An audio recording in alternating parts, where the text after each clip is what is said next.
गुरु जी, पहले तो आपका अभिनंदन करते हैं हम लोग। और किस तरह का जो यहाँ पे श्री राम कथा चल रही है और कितना अपार स्नेह लोगों का मिल रहा है, कैसे कुछ? जय सिया राम। आप सभी का भी धन्यवाद व अभिनंदन। रामायणम परिवार मऊ इकाई के द्वारा दिव्य व भव्य श्री राम कथा सोनी धापा मैदान में विगत 3 दिनों से चल रही है।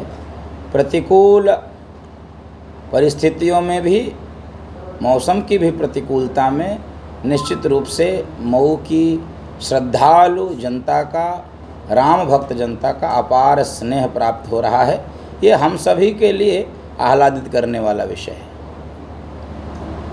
देखा जा रहा है अमूमन की जो आयोजक मंडल है उसमें सभी युवा वर्ग, तो किस तरह देखते हैं युवा धर्म के प्रति सचेत हुआ है? ये देश के लिए एक शुभ संकेत है।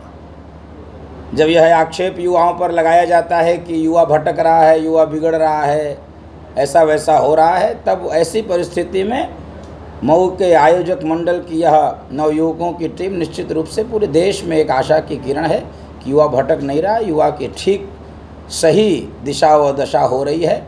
और दुनिया में कोई भी भटके, यदि वह राम पथ पर चलने लगे, राम के मार्ग पर चलने लगे, वह अपने आप ठीक मार्ग पर हो जाता है। और मऊ के नवयुवक आयोजकों ने, कार्यकर्ताओं ने रामायणम परिवार के यह सिद्ध करके दिखाया है। कब तक कथा चलेगी महाराज? वास्तव में 22 तारीख को कथा प्रारंभ हुई है और आगामी 30 तारीख तक अर्थात 9 दिन की यह संगीतमय श्री राम कथा है। गुरु जी, सनातन धर्म को लेकर राजनीतिज्ञों का बयान कैसा है? राजनीतिज्ञों का बयान वैसा ही है जैसा भगवान शंकर ने रामचरितमानस में कहा, बातुल भूत विवश मतवारे। ये वात रोग के रोगी हैं और ये जैसे कोई भूत जिसको पकड़ ले और जो कोई मतवाला होता है अर्थात नशे के चूर में होता है, तेना बोले ही बचन विचारे। वे विचार कर वचन नहीं बोलते हैं, तो मुझे ज़्यादा कुछ इनके विषय में क्या ही बोलना। वही भगवान शंकर के ही शब्दों से मैं इनकी सेवा करता हूँ कि ये बातुल भूत विवश मतवारे, ये भूत के वश में हैं, वात रोगी हैं, वह नशे के मद में चूर हैं। ये भारत का नाम, जैसे भारत रखने के लिए एक मुहिम चल रही है, इंडिया और भारत का ये चल रहा है, इसमें आप इसे कहाँ तक इत्तेफाक रखते हैं? मेरा पूरा सरोकार है, पूरा तादात्म्य है। और यह भूल हुई थी, जिस भी कारण हुई, उस कारणों की चर्चा करना यहाँ पर समीचीन नहीं होगा, लेकिन इस भूल को सुधार करने का स्वर्णिम अवसर है। दुनिया में अधिकांश लगभग देशों का एक ही नाम होता है। यहाँ तुष्टीकरण के कारण और परतंत्रता की बेड़ियों में इतने वर्षों तक जकड़े रहने के कारण, मानसिक परतंत्रता के कारण हमने इसका 2 नाम रखा था, इंडिया, दैट इज भारत। लेकिन यह देश की जनता को स्वीकार नहीं है और धीरे धीरे यह सुगबुगाहट, और सुगबुगाहट ही नहीं, अभी G20 के सम्मेलन में आप सब ने देखा, माननीय प्रधानमंत्री जी के सामने जो बोर्ड लगा था देश का, उस पर इंडिया नहीं लिखा था, अभी तक यही लिखा रहता है, उस पर भारत हुआ है। और यह कोई एक समस्या के रूप में लोग देख रहे हैं कि फिर क्या होगा अन्य संस्थाओं का जिसका नाम इंडियन ऑयल है, जिसका नाम इंडियन गैस है। ये कोई बड़ी चुनौती नहीं है, 1 सेकंड में ये सारे नाम सब बदल दिए जाएंगे और यह देश भारत था, भारत ही रहेगा। इसकी पहचान भारत से है। इंडिया का कोई अर्थ नहीं है, गूगल में जाके अर्थ करेंगे, ऑक्सफोर्ड की डिक्शनरी में अर्थ करेंगे, उस अर्थ से भारत की जनता का सिर शर्म से झुक जाएगा। उस अर्थ को यदि आप ऑक्सफोर्ड की डिक्शनरी में देखेंगे पुराने एडिशन में। इसलिए भारत ही यह देश है और इससे मेरा पूरा तादाद में और देश की जनता का आह्वान करता हूं कि हम परिवर्तन शुरू करें, हम भारत बोलना शुरू करें और यह संवैधानिक परिवर्तन भी देश में भविष्य में हो सकेगा। बाबा जी, क्या भारत और इंडिया जैसे शब्द अगर बंद कर दिया जाए तो क्या अंग्रेजी व्यवस्था को भी भारत में बंद करने की जरूरत है? क्योंकि पुरातन समय में देखा जाए तो संस्कृत व्यवस्था थी, यहाँ पर संस्कृत से परिवर्तित हिंदी आया, तो क्या अंग्रेजी व्यवस्था को हटाने की जरूरत है? न्यायालयों से तमाम जगहों पे जो आज सरकारी व्यवस्था में अंग्रेजी ही चल रहा है और केंद्र और प्रदेश दोनों जगह चला है, क्या इस पर? ये जो अंग्रेजी की प्राथमिकता बढ़ी है, इस पे विराम लगाने की आवश्यकता है। वह प्राथमिक भाषा नहीं होगी, वह द्वितीयक हो सकती, तृतीयक हो सकती है, वह भाषाओं की सूची में उसका कोई स्थान हो सकता है। लेकिन भारत में राजभाषा व राष्ट्रभाषा के रूप में हिंदी व अन्य सभी भाषाएं कन्नड़ बोलिए, मलयालम बोलिए, पंजाबी बोलिए, बंगला बोलिए, मराठी बोलिए, भोजपुरी बोलिए, ब्रज बोलिए, अवधी बोलिए, इन भाषाओं को बल दिया जाए। अन्य प्रदेशों में दिया भी जाता है। हिंदी भाषी क्षेत्रों में सर्वाधिक यह संकट का काल है। इस विषय को लेकर, भाषा को लेकर उत्तर प्रदेश, बिहार, झारखंड, मध्य प्रदेश, हिमाचल, उत्तराखंड आदि राज्यों में ही इस प्रकार की समस्या है। इसलिए हिंदी भाषी लोग अपनी भाषा को बचाने के लिए हिंदी को प्राथमिकता पे रखें, घर में प्राथमिकता पे रखें। धीरे धीरे यह अभियान के रूप में बढ़ेगा, विद्यालयों में भी परिवर्तन होगा। और अंग्रेजी का जो मूल संकट है, अंग्रेजी भाषा से संकट नहीं है, वह अंग्रेजियत भी हमारी पीढ़ियों में जा रही है, वह संस्कृति का भी क्षरण हो रहा है, क्षय हो रहा है। इसलिए भाषा एक ऐसा विषय है जिस पे गंभीर चिंतन की आवश्यकता है। और हम सबको हिंदी के लिए, हिंदी हमारी माँ है। दूसरे की माँ कितनी भी सुंदर हो तो अपनी माँ गौड़ थोड़ी होती है। हिंदी हमारी माँ है, वो हमारी मातृभाषा है।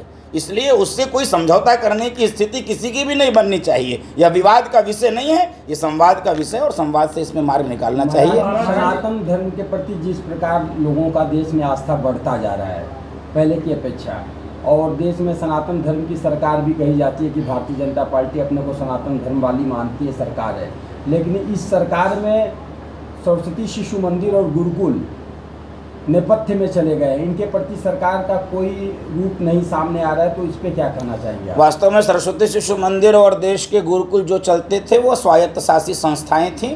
वह किसी सरकार के सहयोग से पहले भी नहीं चलते थे, आगे भी नहीं चलेंगे। परोक्ष से, नेपथ्य से यदि कोई सरकार सहयोग करे तो यह उनका सौभाग्य होगा, उस सरकार का सौभाग्य होगा कि ऐसी भारतीय संस्कृति का पोषण करने वाली संस्थाओं का वह कुछ सहयोग कर पा रहे हैं। उनको करना भी चाहिए। लेकिन मैं दूसरी बात कहता हूँ, यह मैं समाज के लोगों का आह्वान करता हूँ कि वास्तव में यदि चाहते हैं देश में श्रेष्ठ नागरिक पैदा हों, आने वाली पीढ़ियाँ हमारी संस्कारी हों, तो हमको ऐसी संस्थाओं को पुनर्जीवित करने की आवश्यकता है। और जो कुछ हैं भी वेंटिलेटर पे अथवा मृत अवस्था में, उसको पुनः सांस देकर जीवित करने की आवश्यकता है। गुरुकुल पुनः स्थापित हों, शिशु मंदिर, विद्या मंदिर के संस्कार, उनके विद्यालय पुनः अपनी दिव्यता व भव्यता के साथ स्थापित हों। इसके लिए समाज को आगे बढ़ना पड़ेगा। सरकार को मैं सदैव द्वितीय स्थान पर रखता हूँ। सरकार से मुझे उतनी ही अपेक्षाएं हैं जितनी अपेक्षाएं पालनी चाहिए। अधिक अपेक्षा करेंगे तो दुख ही दुख मिलेगा, जैसा कि आप सब इस बात को देखते होंगे। इसलिए समाज इसके लिए तैयार हो, ऐसी संस्थाएं देश में पुनः स्थापित हों और चलें। रामचरितमानस को लेकर जिस प्रकार से लगातार राजनीतिक टिप्पणियां हो रही हैं, सनातन धर्म को लेकर टिप्पणियां हो रही हैं, इसके लिए संत समाज जिस तरीके से व्यापक तरीके से अगर विरोध करना चाहिए कर नहीं रहा, कारण क्या है इसका? हाँ, वास्तव में जिस मात्रा में विरोध होना चाहिए, जिस वेग से विरोध होना चाहिए, जिस मुखरता और प्रखरता के साथ विरोध होना चाहिए, उसमें न्यूनता है, उसमें अल्पता है। यदि व्यक्तिगत मैं अपनी बात करूं तो मैं प्रेस मीडिया के माध्यम से अथवा अपनी कथाओं के माध्यम से, अथवा आवश्यकता पड़ती है तो सड़क पर भी उतरकर मैं ऐसी बातों का पुरजोर विरोध करता हूं।